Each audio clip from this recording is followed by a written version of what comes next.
Creek Campground in Custer, Michigan, 2021 District 14 Hare Scramble season, and we've got 10 seconds.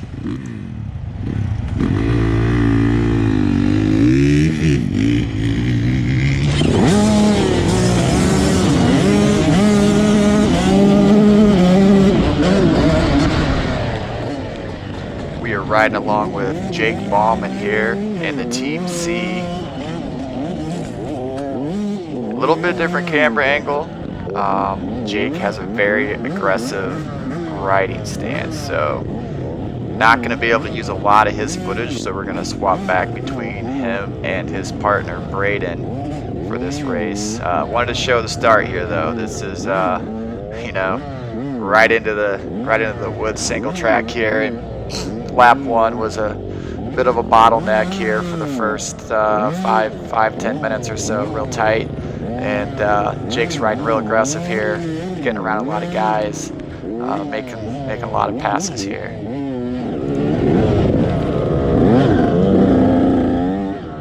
Skipping ahead just a little bit here, still lap one. We're yet to go through scoring, but it's gotten a little bit cleaned out here. Still some single file stuff. We'll watch about another 30 seconds or a minute of here of Jake, and then we'll skip over to a little bit later in the race with some other footage. There's a lot of crashes in this one.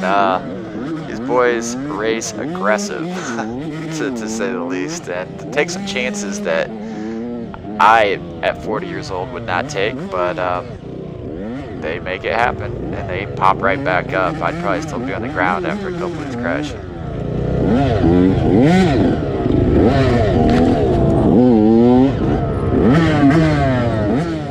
So now it's real bad right before scoring here, just single file, just kind of wait your turn, not much you can do. Jackson Bennett making an appearance here. He's the whole shot of the Team C here today. Now we'll go back to where it opens up here, so we're getting ready to transition here. Jake's getting ready to come in, and I believe this is the transition going into the fourth lap where Brayden picks up here.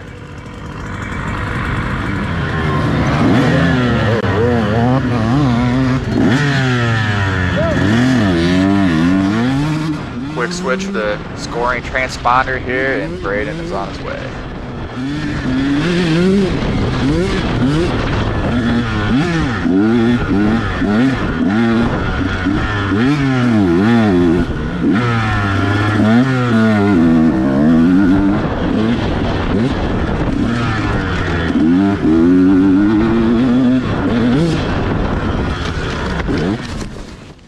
Ooh, clips the tree. I'm good. Oh. It's a game of inches sometimes. That was similar to the crash I had at Portland, except I came away with broken ribs and really missed out on this race. This is one that I was looking forward to for some time now, and hopefully we get to come back here next year, because it looks like an awesome layout they had here today. I think we're talking 6.5 miles. I think the afternoon session had here. I'm hoping to be back hopefully within a month. Ribs are making progress, starting to feel a little better. They're still popping around and not ready to ride by any means yet, but hopefully within a month here I'll be able to get back into the action of things. So when I switch camera or video clips here, we're picking up the exact same spot on the track where we transition in and out here, so you're not going to miss any of the track here. Just jumping around to bring you the best content of the laps here, the crashes and more of the racing aspect of it rather than just trail riding here.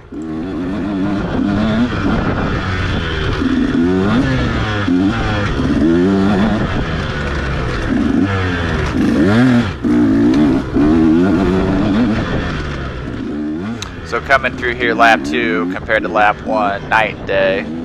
Everybody's kind of spread out now after doing one lap, and no bottlenecks coming through here into scoring for lap 2.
what, it's an adventure running pit crew for this team, man. I had to fix hand guards on both bikes that had been, you know, pushed down as they hit the ground or hit trees.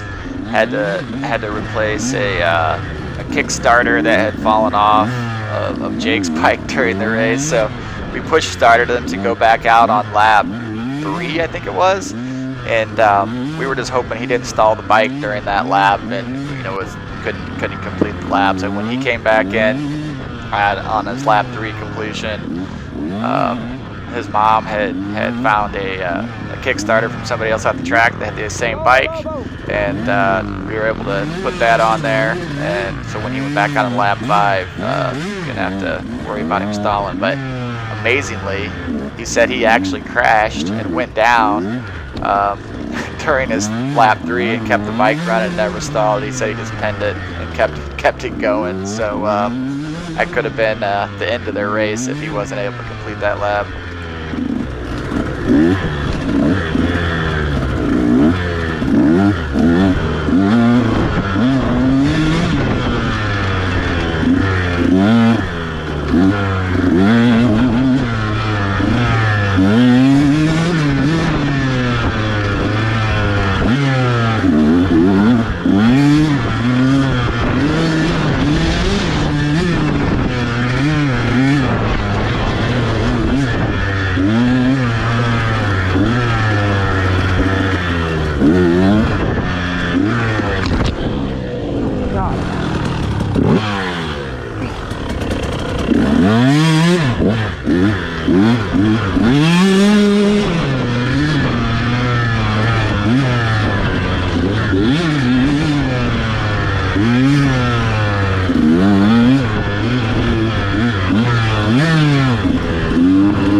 Transition back over to Jake here for a bit. Here he takes a pretty nasty spill coming up here, but this is lap 1.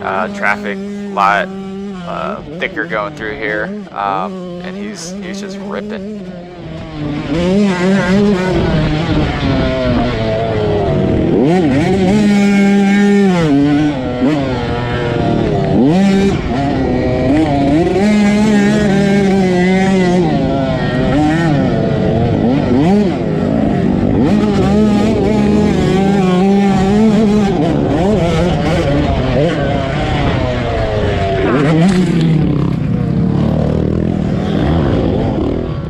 Tried for one too many passes there, man.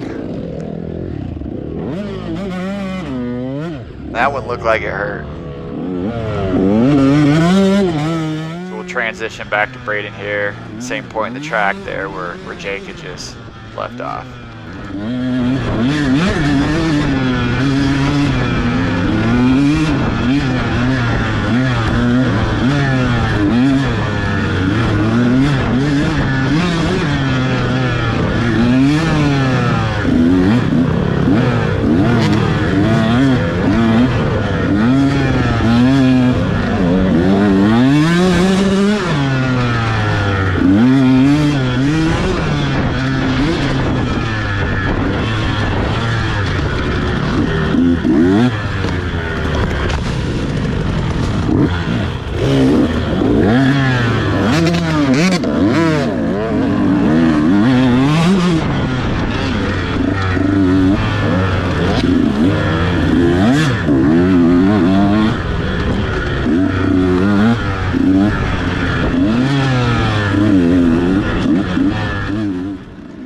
Looked at the lap times. They haven't actually posted the results for the race yet, but I think they were running, we were timing them, so we kind of knew when to look for them as they were coming back to transition transponders somewhere between, I don't know, probably 23-25 minute laps, I'm guessing, here on this 6.5 mile loop.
Sorry, Jake, had to put this one in so your dad knows how you bent your hand guards.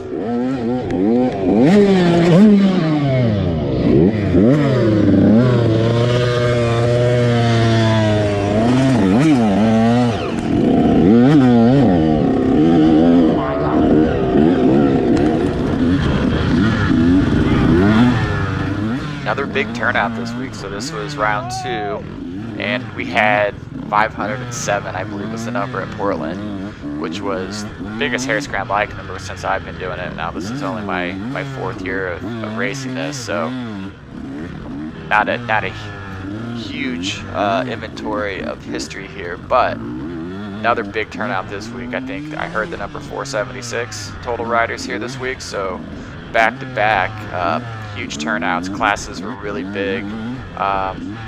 I ride 35 plus C typically, and that line was filled clear across the starting line, and I'm guessing close to 45, maybe 50 riders, but I think we had 51 round 1, and this one looked every bit as large as it was at Portland.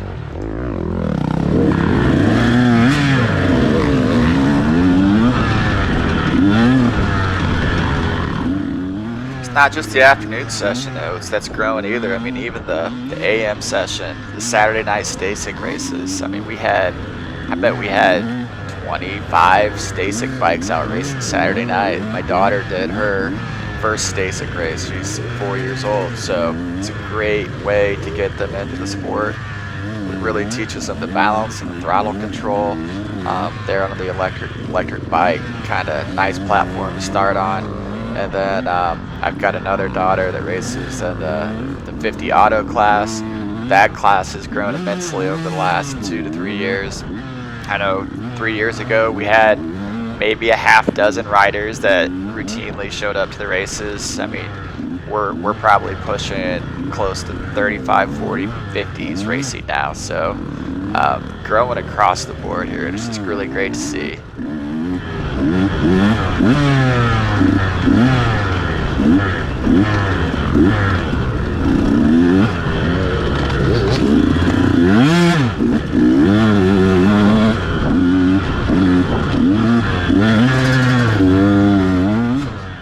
This section here that we're riding all this off-camber hilly stuff, I know the camber probably doesn't do it as much justice as it really is, but this stuff looked like a lot of fun to ride. This is when I started watching this part of the video, got really jealous I wasn't able to be out there.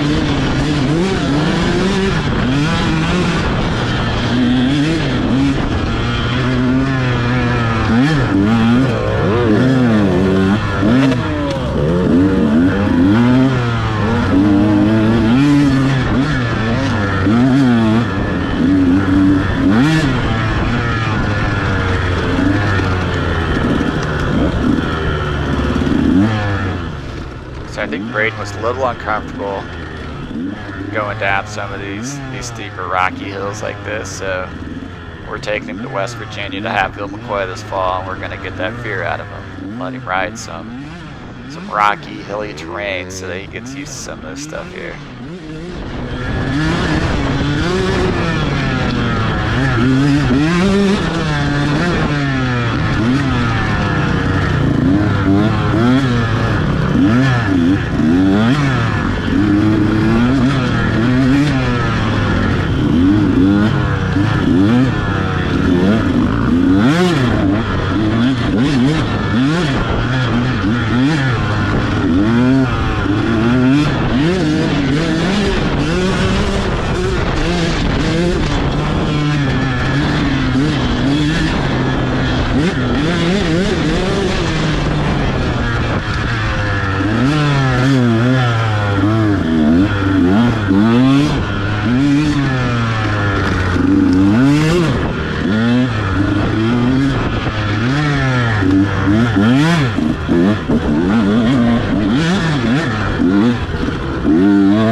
That tree looked like it had been a problem for a lot of people today.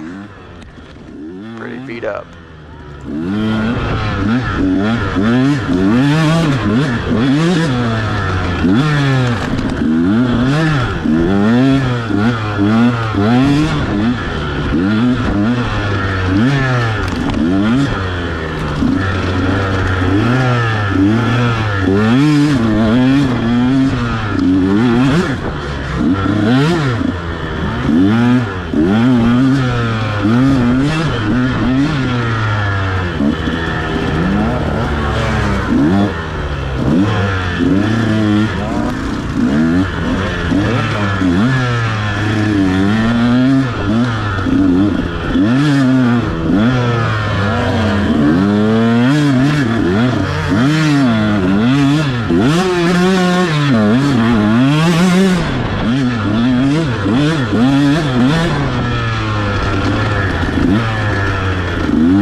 So I think these two boys came out of today as the points leader for Team C after 2 races. They have 2 second-place finishes. I thought they were in the lead today, honestly, all day, pretty much. After pretty much lap 4 on, I thought they were leading as a spectator anyway. But not sure.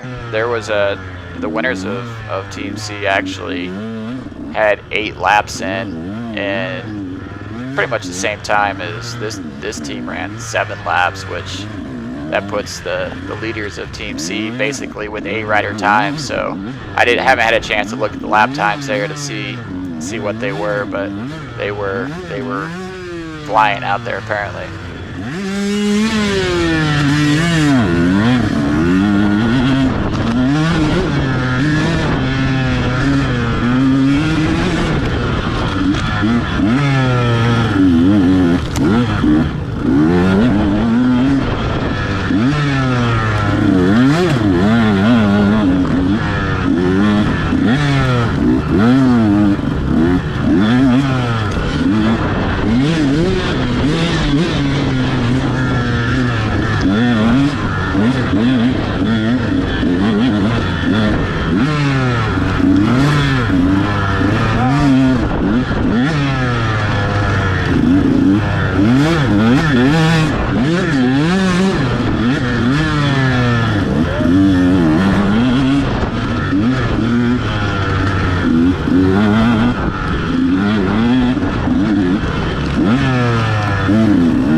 So we're coming back into the part of the property here that is the camping section and completing up lap 4 here. And this is one lap around Whiskey Creek Campground Hare Scramble course. And hope you guys enjoyed the video. And we're going to be at Dutch Sports Park next, it looks like, looking at the schedule here. So Dutch always puts on a great event, and looking forward to that one as well.